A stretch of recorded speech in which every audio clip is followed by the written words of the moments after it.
আমি কলকাতায় থাকলে হয়তো 1 সেকেন্ডে মিটিয়ে দিতে পারতাম। মুখ্যমন্ত্রী তো এখানেই ছিলেন, তার 26,000 চাকরি বাতিলটা হলো কেন? তখন তো উনি ভেরি মাছ পশ্চিমবঙ্গেই ছিলেন। লাস্ট 2 বছর ধরে কেস চলছে, ঠিক করতে পারলেন না, 1 সেকেন্ডে করে দেবেন? উনি তো প্রত্যেকবারই বাইট দেন, 1 সেকেন্ডে করে দিচ্ছি, 2 দিনে করে দিচ্ছি, 10 দিনে করে দিচ্ছি, তা মন্ত্রিসভা প্রত্যেক দিনই করে দিচ্ছেন। 1 সেকেন্ড সময় ধরে এতদিন তো সেই ললিপপ শুনেই আসছি, এখন কোনো আর আমরা ললিপপ শুনছি না। 1 সেকেন্ডে যদি এই সমস্যার সমাধান হয় তাহলে এতক্ষণ ধরে আমরা এখানে কাটানোর প্রয়োজনই হতো না।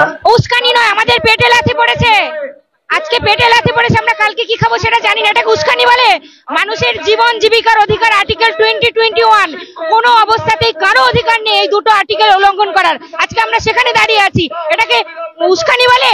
কি লিখেছে শিক্ষক কমিশনের প্রতিশ্রুতি, মারবে চাবুক, খাবো লাথি। বলছি লাথি খাবার জন্য তৈরি হয়ে এসেছেন একদম? হ্যাঁ, এক প্রকার খেয়েই তো আসছি এতদিন ধরে। কসবাতেও লাথি খেলাম।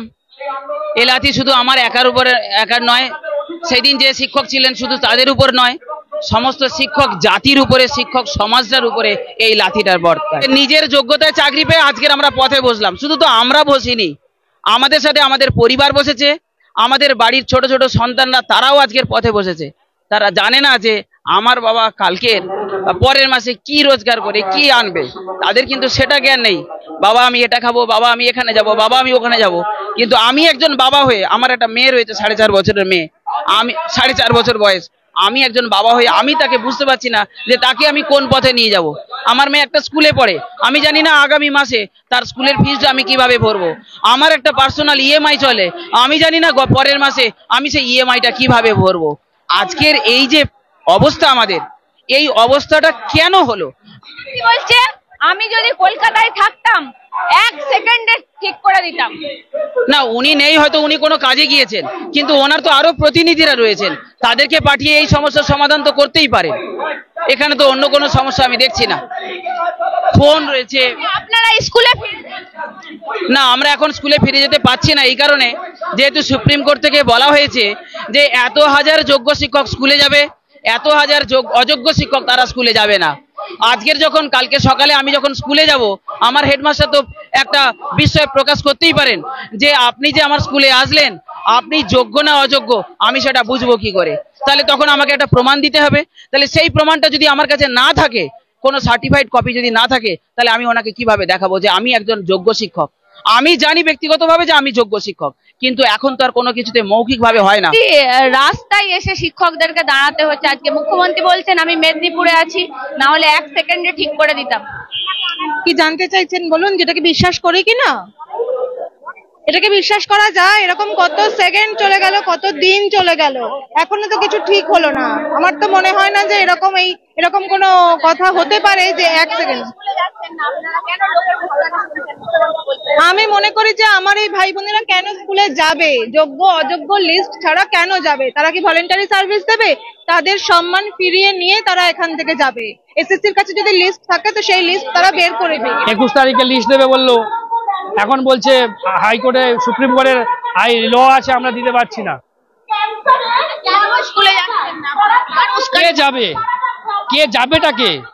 যে লিস্ট মানে যে যোগ্য অযোগ্য বলে এতদিন চালিয়ে এসছে, কে যাবে? আমি যাব না আপনি যাবে?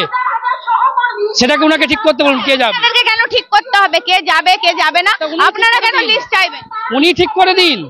আপনারা আনটেন্ডেড মানে যোগ্য অযোগ্য লিস্ট চাইছেন কেন? কে চাইবে? সুপ্রিম কোর্ট চাইলে উনি দিতে পারলেন না, হাইকোর্ট চাইলে উনি দিতে পারলেন না, তা আমরাও চাইছি দিতে পারলেন। উনি কাকে দেবেন? উনি এই লিস্টটা কাকে দেওয়ার জন্য আটকে রেখেছেন, সেই উত্তরটা উনি দিন। কি বলছেন? অযোগ্যদেরকে বাঁচানোর চেষ্টা করছেন? সে তো সবাই বুঝতে পারছে, সারা ভারতবর্ষ বুঝতে পারছে, উনি একা বুঝতে পারছেন না। যারা এই মুহূর্তে এই বিষয়টা নিয়ে আলোচনা করছে সবাই বুঝতে পারছে উনি কি চাইছেন, একমাত্র উনিই বুঝতে পারছেন না। কেন লিস্টের দরকার? আপনাদেরকে তো বলে দিয়েছি স্কুলে যান, আপনারা কেন যান না? কি করে জানবো আমি যোগ্য কি অযোগ্য? আমি কি করে জানবো?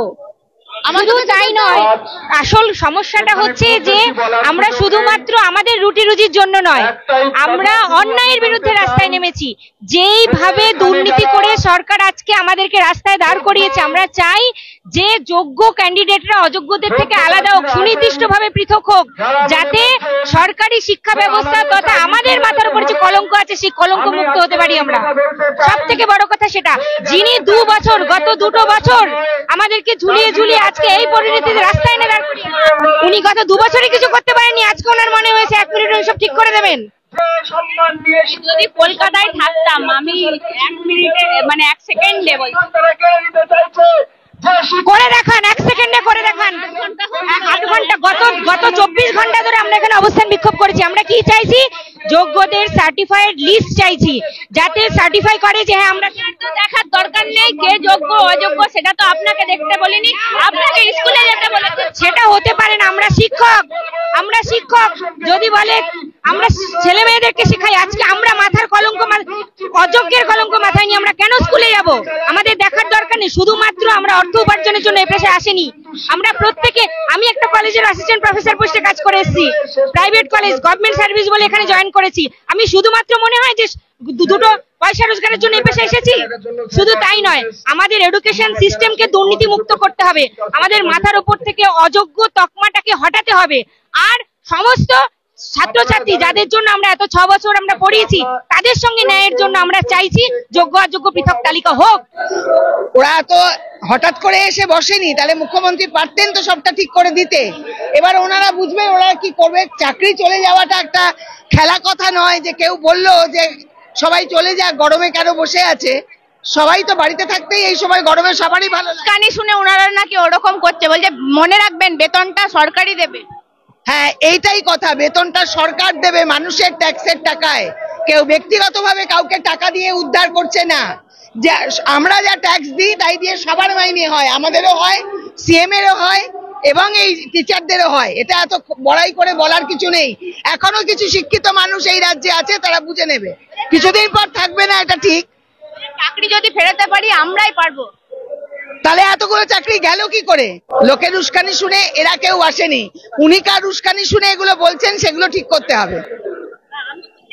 ব্রাত্য বসু এক রকমের কথা বলতে এসেছে, চেয়ারম্যান এক রকমের, মানে দুজনের কথার মধ্যে কিছু মিল পাওয়া যাচ্ছে না। শেষে ব্রাত্য বসু বলছেন যে উনি তো আধিকারিক, কথাটা ওরকমই।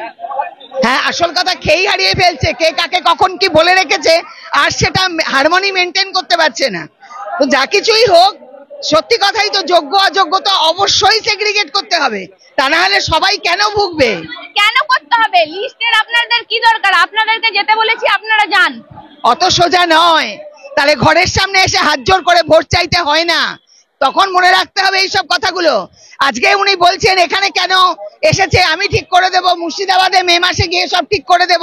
যাদের ঘর বাড়ি জ্বলে গেল, কেন একজনের দয়ায় তাদেরকে বাড়ি তৈরি করতে হবে? উনি বলবেন এই তো আমি তোমার বাড়ি করে দিয়েছি, তার তো বাড়ি ছিল, সে তার যোগ্যতায় যেমন খুশি বাড়ি তৈরি করেছিল।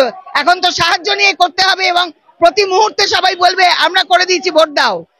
শিক্ষকদেরকে বলছে দাঙ্গা করবেন না। মুখ্যমন্ত্রী না যাকে বলার দরকার দাঙ্গা করবে না, তাদেরকে একটু বলুক, তাদেরকে বলুক দাঙ্গা হয়ে যাওয়ার এতদিন পরে দাঙ্গা করবেন না বলার আর দরকার নেই। ওটা আপসেই কিছুটা থামছে, আবারও যে কোনো সময় হতে পারে, সেই দিকে নজর রাখুক। ঘটনাটা ঘটলো কেন, আগেই কেন এটাকে আটকে দেওয়া গেল না, এসব প্রশ্নের উত্তর উনি যদি পারেন দিন, তা না পারেন এই সমস্যাটার সমাধান করুন।